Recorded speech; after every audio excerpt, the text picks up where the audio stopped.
აქ არის ძალიან მაგარი ხალხი. მე ვიარე ქუჩებში, თქვენ ნახეთ საქართველოს როგორი მაგარი აზრის არის, როგორ ხდებიან ყველგან. შეიძლება ნახეთ ტელევიზორში, რომ წარმოუდგენ რაღაცა. მაგრამ იმიტომ რომ მათ ზუსტად ესმით, რომ რა არის მათ მოვიდა. რატო ხდებიან იცით? იმიტომ რომ ეხა ყველა ადამიანი ვინც არ უნდა გააჩეროთ ქუჩაში, ვინც ოდნავ მაინც აზრობს და მართლა რაღაცა გამოცდილება მაინც მიუღია, იძახს რომ უკრაინას უნდა საქართველოს ტიპის რეფორმები.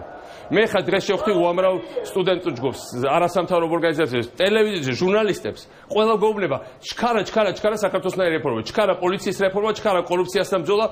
ყველა უკრაინელი პოლიტიკოსი ამას ლაპარაკობს, გახსოვთ ამ ტრიბუნიდან გუშტი თუ ვინმე ნახა, რომ გამოვიდა წარღვადგინეს, რომ ამ ხალხმა შეძლო იმის გაკეთება, ისი გაკეთება ჩვენ ახლა გსურს.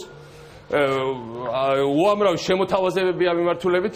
ახლა ამაზე საუბარი უკვე მიდის მათ შორის სწორედ უკრაინის პრესაში და მედიაში არის რომ გააკეთოს სწრაფი რეფორმები. ამაზე მიდის საუბარი უკრაინის მედიაში და პრესაში. თქვენ ხომ არ აპირებთ ან ყოველ შემთხვევაში ხომ არ ელოდებით შემოთავაზებას მომავალი მთავრობისგან რომ იყოს რაღაც თანამშრომლობა თქვენ შორის გულისხმობ ოფიციალური თანამშრომლობა განიხილება ასეთი საკითხი? თქვენ იცით რომ ძალიან პარადოქსული წინადადებებიც იყო, მათ შორის მაღალი თანამდებობების დაკარგვის მართლაც, მათ შორის ღიათაც და ისედაც ლაპარაკებში, მაგრამ რა თქმა უნდა მე ესეთ გეგმები არ მაქვს. მე მეუთხარი მათ რომ ჩემი გული აქ არის, იმიტომ რომ ჩვენი ბრძოლა აქ არის, ჩემი გული აქ არის, მაგრამ ეს არის ქართველის გული, ჩემი არსებობა ეკუთვნის საქართველოს. რა თქმა უნდა. და მე დარწმუნებული ვარ თუ ყველაფრით დავეხმარებით ჩევითაც და ყველაფრითაც, მაგრამ მათ გასაკეთებას საქმეს ჩვენ ვერ გავაკეთებთ. მათი გასაკეთებელი საქმე ახლა არის სწრაფი რეფორმები, რომ აღარავინ აღარ მოპაროს ეს გამარჯვება და რო იძახიან ბევრს ლაპარაკობენ, რომ აი ბევრი ლაპარაკი იყო, აი კორუფცია მაგალითად. უკრაინაში ნახეთ რა არის ნამდვილი კორუფცია. როცა ვიღაცა რაღაც ლაპარაკობს, აი ნახეთ როგორ გამოიყურება კორუფცია იანაკოვიჩის მაგალითზე. როგორ გამოიყურება კორუფცია ამათი პროკურორების მაგალითზე. როგორ გამოიყურება ნეპოტიზმი, როცა თავის ნაცისებს ნიშნავენ ყველა თანამდებობებზე. როცა გზას უკეტავენ ნიჭიერ ახალგაზრდობას. როცა მართლა არის ძალადობა. იმიტომ ჩვენ შეგვიქმნა რუსულმა პროპაგანდამ იმდენი მითი ბოლო თვეებში და წლებში, რომ აი კორუფცია იყო, აი თურმე ძალის ძალადობრივი მთავრობა იყო. აი ძალადობრივი მთავრობა.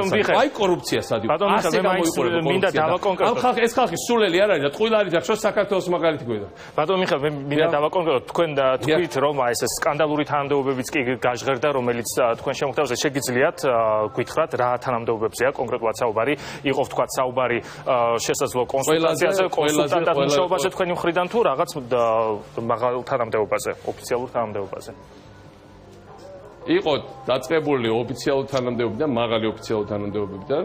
და ყოველგვარი ხუმრობების გარეშე და რომელი კონკრეტულად ჩემს მაგ ყოველ დღეისაც ბოლო კვირე მე არ მინდა ხარ ეს ბოლო კვირეებში ყოველ დღე რევოლუციის დროს ველაპარაკებოდი პრაქტიკულად ყველა ლიდერს. ნუ ახლა ტიმოშენკო ციხეში იჯდა და ვერ დაველაპარაკებოდი თითქმის ყველა სხვას ყოველ დღე და ღამე ველაპარაკებოდი ამერიკიდან.